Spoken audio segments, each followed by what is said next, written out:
Hey everyone, welcome back to our channel.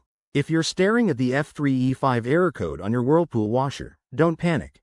We're here to help you understand and fix it in no time.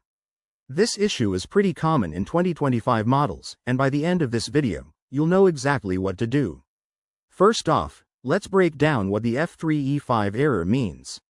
It typically signals a problem with the water temperature sensor, also known as the thermistor.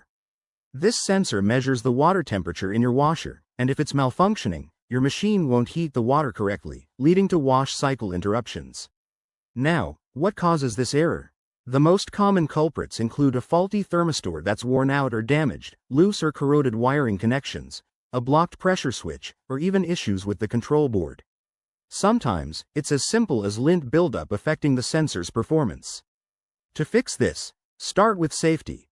Unplug your washer and turn off the water supply to avoid any accidents. Next, locate the thermistor, which is usually near the heating element behind the rear panel. You'll need basic tools like a screwdriver and a multimeter. Once you're in there, test the thermistor with the multimeter.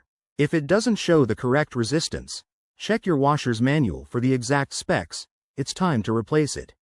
While you're at it, inspect and secure any loose wires, and clean out any debris from vents or filters.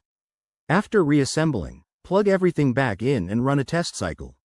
If the error persists, it might be a deeper issue like a faulty control board, so call in a professional technician. Remember, always refer to your user manual for specific model details, and if you're not comfortable with DIY repairs, seek help right away. Fixing this yourself can save you money, but safety comes first. Thanks for watching, and if this video helped, give it a thumbs up and subscribe for more handy tips.